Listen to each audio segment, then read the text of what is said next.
रुख करते हैं इंटरनेशनल न्यूज़ की जानिब। सोमालिया में मिलिट्री बेस दहशत गर्दों के निशाने पर आ गई, जिसमें बेस कमांडर समेत 7 एहलकार हलाक हुए। बैनुल-अक़वामी मीडिया रिपोर्ट में सोमालिया के फौजी हुकाम के हवाले से बताया गया है कि अल-कायदा से मुंसलिक दहशतगर्द तंजीम अल-शबाब ने मिलिट्री बेस को निशाना बनाया है। कलअदम तंजीम ने दारुल हुकूमत मोगादिशु से 60 किलोमीटर दूर होने वाले कायम मिलिट्री बेस को निशाना बनाया। सोमालियन फौजी हुकाम का कहना है कि दहशत गर्दों की जानिब से मिलिट्री बेस पर फायरिंग के नतीजे में बेस कमांडर समेत 7 फौजी एहलकार हलाक हुए। दहशत गर्दों ने फायरिंग से कबल खुदकुश कार धमाका भी किया। मजीद बना दहशतगर्द तंजीम अल-शबाब ने अपने एक बयान में वाक़े की जिम्मेदारी भी कबूल कर ली। अक़वाम मुत्तहिदा ने शुमाली बर्कीना में फासो में मुश्तबा अस्करियत पसंदों की जानिब से अगवा की गई 50 खवातीन की रिहाई का मुतालबा किया है। रिपोर्ट्स के मुताबिक शुमाली बर्कीना फासो में गुज़िश्ता हफ्ते मुश्तबा अस्करियत पसंदों ने 50 खवातीन को अगवा कर लिया था। अक़वाम मुत्तहिदा के इंसानी हुकूक़ के सरबराह वोल्कर टर्क ने खवातीन की रिहाई का मुतालबा किया है।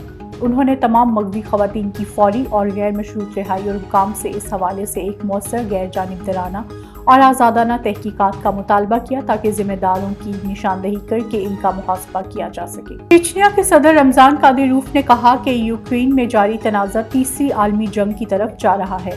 गैर मुल्की मीडिया के मुताबिक चीचनिया के सदर रमज़ान कादिरोफ, जो रूसी सदर व्लादिमीर पुतिन के ज़बरदस्त हामी हैं, उन्होंने कहा कि अगर हम इस बात पर गौर करें कि नेटो समेत तमाम दीगर यूरोपीय ममालिक यूक्रेन के तनाज़े में हिस्सा ले रहे हैं, तो हम कह सकते हैं कि ये तीसरी आलमी जंग है। उन्होंने निशानदेही की कि चीन, भारत और पाकिस्तान जैसे बड़े ममालिक फ़ौजी कार्रवाइयों में हिस्सा नहीं लेते। उन्होंने मज़ीद कहा कि अगर हम यूरोपीय ममालिक की सरजमीन पर होने वाली सूरत हाल को देखें तो इनके पास एहतजाज और मसाइल हैं, अपने लीडरों को निकाल बाहर करते हैं। हम किसी को नहीं निकालते, हमारे पास काम का माहौल पुरसुकून है और कोई मसला नहीं है। चंद रोज़ कबल चीचन सदर ने ऐलान किया था कि यूक्रेन में रूसी फौजी ऑपरेशन में 21,000 से ज़ायद चीचन जंगुओं ने हिस्सा लिया और 9,000 से ज़ायद दीगर फ्रंट लाइन पर हैं। सऊदी अरब में मशअल राह फाउंडेशन की जानिब से माजूर बच्चों की देखभाल के हवाले से तकरीब का इनेकाद किया गया। प्रोग्राम के लिए वफ़द खसूसी तौर से पाकिस्तान से तशरीफ़ लाया, जो लाहौर में माजूर बच्चों की परवरिश का काम कर रहे हैं। प्रोग्राम की मेहमान खसूसी, जिनको पाकिस्तान की 101 लेडीज़ होने का एजाज़ हासिल है, आमना आफ्ताब का कहना था कि 2017 में ये फाउंडेशन का आगाज़ हुआ। यहाँ माजूर बच्चों की तरबियत से लेकर इन्हें हर तरह का हुनर भी सिखाया जाता है। सऊदी अरब आकर मुझे बहुत खुशी हुई कि जिस तरह लोगों ने बढ़ चढ़ कर मेरा साथ देने का वादा किया।